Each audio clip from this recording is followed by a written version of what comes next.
What's up, Hypercharge fans? Gevr here, and today we are going to be going over Hypercharger's major update number 8. In today's video, we'll be going over the biggest changes this update has to offer, as well as some of the smaller changes that came with this update as well. This update brings us a new play and lobby menu system, as well as some huge improvements. So let's go ahead and jump right into it. To start off, you can't miss the first big improvement to the game, which is the new play menu system. The new menu system is a huge improvement over the old system. The new menu is more straightforward, letting players find exactly what they are looking for so they can get into the game and the action as soon as possible.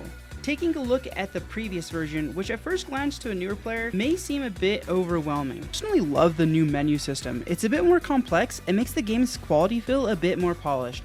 I definitely think this new version was the way to go.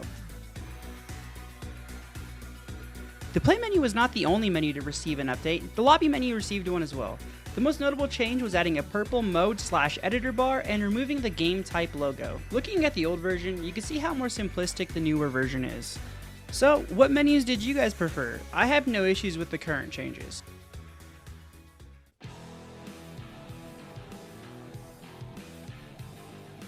There were plenty of new additions in this update. A few of the most notable to me were collectibles are now given to all players when one is found. This is awesome because prior, if one player found a collectible and you didn't have it, you'd have to back out and find a new lobby just to get that new item unlocked. Along with that, we also have Team Deathmatch as a new default mode, as it should be. You no longer have to create it as a secret mode, so that's pretty awesome. And the final thing, which is more for waves, is just power nodes are more visible. So now you can see along the map whenever your power nodes are running low, and it's much more visible, which makes that great for waves mode. There were a few things improved in this update. To me, it is the power node and the core health display, which are the most important changes. Knowing when you need to defend your hypercores and waves is the most crucial in my opinion.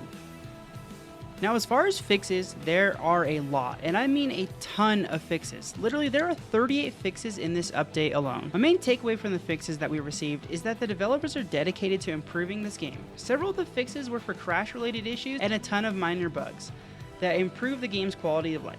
Now, if you guys cannot see or read these patch notes, I made sure to leave the patch notes link in the description so you guys can check them out for yourselves. Well, that pretty much wraps up this update video. If you enjoyed this, make sure to drop a like, as I plan on making more of these Hypercharge videos in the future. And if you want to join me in some Hypercharge games, make sure to check out my Twitch channel where I stream almost every day. Link will be down in the description below, along with the link to the patch notes if you missed anything.